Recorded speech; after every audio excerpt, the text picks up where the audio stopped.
ಕಾರ್ಯಕರ್ತರು ವೇದಿಕೆ ಮುಂಭಾಗದಲ್ಲಿ ಕೂತಿದ್ದಾರೆ.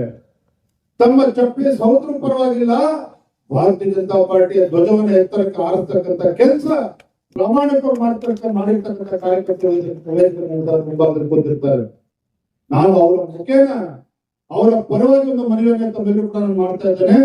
ನಮ್ಮ ವ್ಯತ್ಯಾಸಗಳು ಏನೇ ಇರಲಿ, ಸಣ್ಣ ಪುಟ್ಟ ಗೊಂದಲಗಳ ವ್ಯತ್ಯಾಸಗಳು ಏನೇ ಇರಲಿ, ನಾವೆಲ್ಲರೂ ಸೇರಿ ಒಗ್ಗಟ್ಟಾಗಿ ಒಂದಾಗಿ ಬಸವನಗೌಡ ಪಾಟೀಲ್ ಎತ್ತಾಳ್ ಇರ್ಬೋದು, ಯಾರೇ ಇರ್ಬೋದು, ಇವತ್ತು ಪಕ್ಷದ ಹಿತದೃಷ್ಟಿಯಿಂದ ಯಾರು ಕೂಡ ದೊಡ್ಡವರಿಲ್ಲ,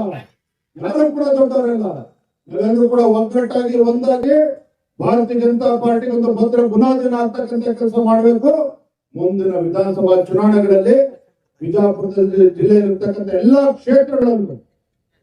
ವಿಧಾನಸಭಾ ಕ್ಷೇತ್ರಗಳಲ್ಲೂ ಕೂಡ ಭಾರತೀಯ ಜನತಾ ಪಾರ್ಟಿ ಕಮಲ್ ಹೊರಡಿಸ್ತಕ್ಕಂಥ ಕೆಲಸ ನೀವು ಸೇರಿ ಮಾಡೋಣ ಅಂತಕ್ಕಂಥ ಮಾತನ್ನು ಹೇಳ್ತಾ, ಮತ್ತೊಮ್ಮೆ ಮೊದಲ ಬಾರಿ ರಾಜ್ಯದ ಅಧ್ಯಕ್ಷನಾಗಿ ಇವತ್ತು ಬಂದಿರತಕ್ಕಂಥ ಸಂದರ್ಭದಲ್ಲಿ ದೊಡ್ಡ ಸಂಖ್ಯೆಯಲ್ಲಿ ನಮ್ಮ ತಾಯಂದಿರು, ವಿಶೇಷ ನಮ್ಮ ಯುವಕರು ಕೇಕೆ ಹಾಕಿ ಪಟಾಕಿ ಹೊಡೆದು ಡೊಳ್ಳು ಬಾರಿಸಿ ನನ್ನ ಸ್ವಾಗತ ಮಾಡಿದ್ದೀರಿ. ನಿಮ್ಮ ಪ್ರೀತಿ ವಿಶ್ವಾಸಕ್ಕೆ ಬೆಲೆ ಕಟ್ಟೋದಕ್ಕೆ ಸಾಧ್ಯ ಇಲ್ಲ.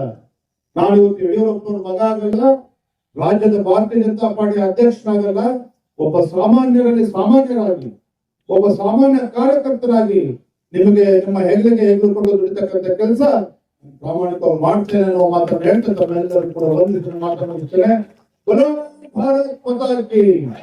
ಭಾರತೀಯ ಜನತಾ ಪಕ್ಷಕ್ಕೆ, ಸನ್ಮಾನ್ಯ ನರೇಂದ್ರ ಮೋದಿಜಿ ಅವರಿಗೆ, ಸನ್ಮಾನ್ಯ ನಡ್ಡಾಜಿ ಅವರಿಗೆ, ರೈತ ನಾಯಕ BS ಯಡಿಯೂರಪ್ಪನವರಿಗೆ, ಭಾರತ್ ಮಾತಾ ಕಿ.